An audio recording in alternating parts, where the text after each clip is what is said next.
बिस्मिल्लाहिर्रहमानिर्रहीम। अस्सलाम वालेकुम। इंडस्ट्री में इंटर्नशिप स्टूडेंट के लिए इंडस्ट्री का पहला एक्सपोजर है जो प्रोफेशनलिज्म की मंजिल की तरफ उसको गामजन करता है, लेकर जाता है। और ये देखा गया है कि बहुत सारे स्टूडेंट्स जिस इंडस्ट्री में इंटर्नशिप करते हैं या अच्छे तरीके से दिल लगा के मेहनत के साथ इंटर्नशिप करते हैं, उनको वहाँ पर जॉब भी ऑफर हो जाती है। तो इंडस्ट्री के अंदर इंटर्नशिप में करना क्या है, इसके लिए आपकी सिस्टम के साथ अवेयरनेस बहुत ज़रूरी है। अगर आप इंडस्ट्री में जाने से पहले ही अवेयर होंगे कि वहाँ पे आपने इंटर्नशिप के दौरान करना क्या है, वहाँ पे एरियाज़ क्या होंगे, वहाँ पे करना क्या है, काम क्या होंगे, तो आप निस्बतन एक अननोन बंदे की निस्बत ज़्यादा सक्सेसफुल होंगे। तो आए देखते हैं कि इंडस्ट्री में क्या एरियाज़ हैं और दूसरी स्टेज पे फिर इंशाल्लाह देखते हैं कि काम क्या है। बिस्मिल्लाहिर्रहमानिर्रहीम। अस्सलाम वालेकुम। इंटर्नशिप के हवाले से आपको गाइड करना चाहूँगा कि जब भी आप किसी इंडस्ट्री में जाते हैं तो आपने वहाँ पे मुख्तलिफ एरियाज़ में जाके मुख्तलिफ एक्टिविटीज़ परफॉर्म करनी होती है, उनकी मॉनिटरिंग करनी होती है। तो उसके हवाले से देख लें।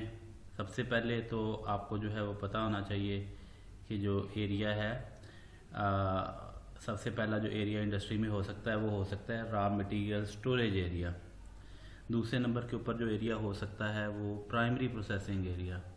तीसरे नंबर पे जो एरिया हो सकता है वो फर्दर प्रोसेसिंग एरिया। चौथे नंबर पे जो एरिया हो सकता है वो है पैकेजिंग एरिया। पाँचवें नंबर पे जो एरिया हो सकता है वो है स्टोरेज एरिया। और छठे नंबर पे जो है डिस्ट्रीब्यूशन।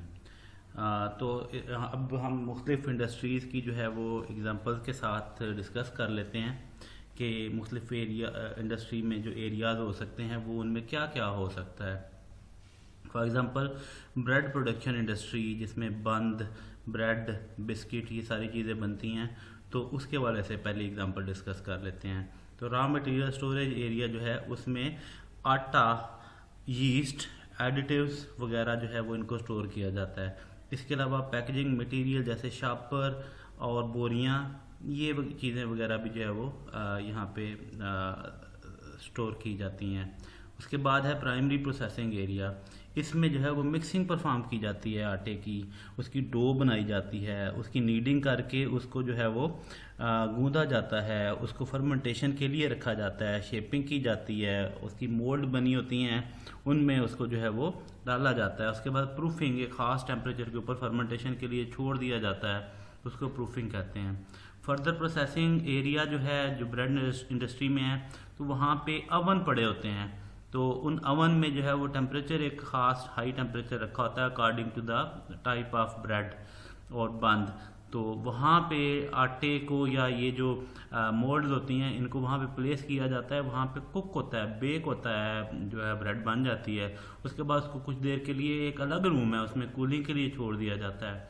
फिर एक स्लाइसिंग रूम होता है। तो इस सबको फर्दर प्रोसेसिंग कह सकते हैं। देन जो स्लाइस जो ब्रेड बन गई है उसको जो है वो पैक किया जाता है छोटे छोटे शापरों में या बैग में। उसके अलावा इनको स्टोर किया जाता है। ब्रेड की जो स्टोरेज है ये कूल ड्राई प्लेस के ऊपर की जाती है। और देन डिस्ट्रीब्यूशन है, वहाँ पे आपको स्टोरेज से वहाँ पे डिस्ट्रीब्यूशन का एक अलग से सेक्शन होता है, वो इसका इंदराज रजिस्टरों में या कंप्यूटर्स पे करते हैं, वहाँ से गाड़ियों में इसको लोड करवाया जाता है, वहाँ से आगे मुख्तलिफ दुकानों पे जिनको रिटेलर्स कहते हैं या सुपर मार्केट्स में या थर्ड पार्टी रिटेलर जो होटल्स वगैरह होते हैं उनको जो है वो सेंड किया जाता है। अब एक और एग्जांपल देख लेते हैं जूस इंडस्ट्री की। तो जूस इंडस्ट्री में रॉ मटेरियल के हवाले से फ्रूट्स जो अराइवल होती है उनको जो है वो स्टोर किया जाता है, या उनके कंसनट्रेट्स जो रिसीव होते हैं मुख्तलिफ इंडस्ट्री से उनको रिसीव किया जाता है। फर्दर प्राइमरी प्रोसेसिंग में जूस एक्सट्रैक्शन होती है फ्रूट्स में से, उनमें वॉशिंग, पीलिंग, पल्पिंग वगैरह वगैरह ये सारी एक्टिविटी भी शामिल हैं। फर्दर प्रोसेसिंग में जूस को ब्लांच किया जाता है ख़ास टेम्परेचर पे ताकि उसका कलर, फ्लेवर, क्वालिटी महफूज रह सके। ब्लांचिंग का प्राइमरी पर्पज़ होता है कि एंजाइमेटिक डीएक्टिवेशन की जाती है। उसके बाद जूस को पैक किया जाता है बोतलों में, प्लास्टिक की बोतलों में, शीशे की बोतलों में या शापरों में या पाउचेज़ में, और सील किया जाता है। और देन जूस जो है इसको भी जो है अकॉर्डिंग टू कंडीशन, अगर तो उसमें एडिटिव डाले हैं तो रूम टेम्परेचर के ऊपर स्टोर कर लिया जाता है, और अगर एडिटिव वगैरह नहीं डाले तो फिर जो है वो कूल प्लेस पे या रेफ्रिजरेटेड रूम्स में या स्टोरेज में इसको प्लेस किया जाता है। एंड देन डिस्ट्रीब्यूशन, इसको रिटेलर्स को या गाड़ियों में लोड किया जाता है, मुख्तलिफ स्टोर्स में, मार्केट में, होटल में सेंड किया जाता है। एक और एग्जांपल हम डिस्कस कर लेते हैं, ये फ्लावर मैन्युफैक्चरिंग इंडस्ट्री या मिल की एग्जांपल यहाँ पे हम देख लेते हैं। तो फ्लावर मैन्युफैक्चरिंग मिल में जो वीट है ये आती है, इसको साइलोज में स्टोर किया जाता है, बोरियां स्टोर की जाती हैं। प्राइमरी प्रोसेसिंग में वीट में से जो है वो क्लीनिंग किया जाता है फॉरेन मटेरियल। अच्छा, प्राइमरी प्रोसेसिंग में जो वीट को, इसमें मॉइस्चर की कंसंट्रेशन भी जो है वो एडजस्ट की जाती है। इसके अलावा भी मतलब इसके कुछ प्रोसेसिंग हैं। फर्दर प्रोसेसिंग में इसकी मिलिंग और सीविंग की जाती है, इससे जो है वो मैदा अलग किया जाता है और सूजी अलग की जाती है, ब्रैन अलग किया जाता है। इसी तरह होल व्हीट फ्लावर का सेक्शन अलग होता है। अच्छा, ये जो भी प्रोडक्ट्स बन गए हैं, whole wheat flour, semolina, Farina, bran, ये सारी चीज़ों को जो है वो पैकेजिंग सेक्शन में पैक किया जाता है।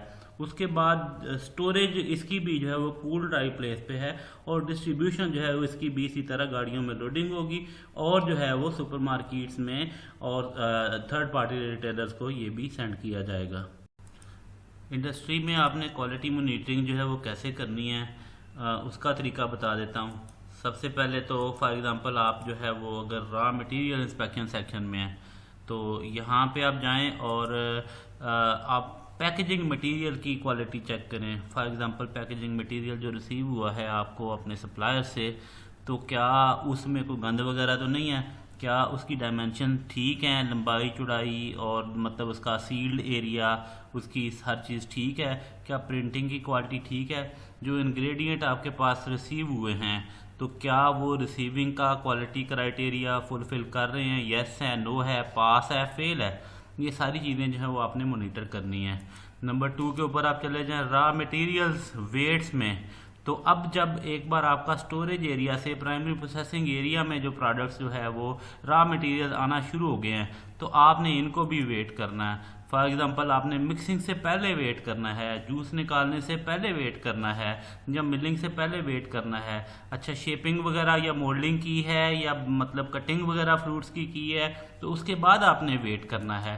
तीसरे नंबर के ऊपर अगर आप चले जाएं तो प्रोसेसिंग कंडीशंस आपने देखनी होती है। इसमें टेम्परेचर्स और टाइम्स वगैरह होते हैं मुख्तलिफ मशीनों के, कि क्या प्रोसेसिंग के दौरान जो रिक्वायर्ड टाइम, टेम्परेचर, प्रेशर जो मेंशन किए हुए हैं उन्होंने अपने स्टैंडर्ड्स में, क्या वो फुलफिल हो रहे हैं या नहीं हो रहे।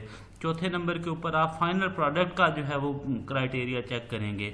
इसमें अगर मतलब जो है प्रोडक्ट्स हैं तो उनका आपने कुकिंग के बाद वेट चेक करना है, पैकिंग के बाद वेट चेक करना है। और बाज़ औक़ात जो है जैसे आपने कुकिंग की है तो उसमें टेम्परेचर मुख्तलिफ प्रोडक्ट्स का मुख्तलिफ रखा जाता है। फॉर एग्जांपल अगर सीख कबाब हैं तो उनका 74 डिग्री सेंटीग्रेड जो है वो कुकड टेम्परेचर होना चाहिए कम अज़ कम।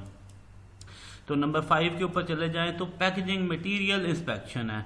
एक तो आपने रॉ मटेरियल सेक्शन में की थी, अब आपने जो है वो फाइनल पैकेजिंग के ऊपर करनी है। क्या लेबलिंग इन्फॉर्मेशन ठीक है, मुकम्मल है, बैज नंबर ठीक लगा हुआ है, क्या इसकी सीलिंग ठीक हुई है, क्या प्रोडक्ट इसमें देखने में ठीक नज़र आ रहा है। अच्छा, इसके बाद आपने स्टोरेज एरिया कंडीशंस भी चेक करनी होती हैं। वहाँ पे आपने जो है टेम्परेचर चेक करने हैं स्टोरेज एरिया के, फीफो को चेक करना है आपने स्टोरेज में। अच्छा, 7 में आपने जाके जो है वो डिस्ट्रीब्यूशन में, यहाँ भी फीफो आपने चेक करना है।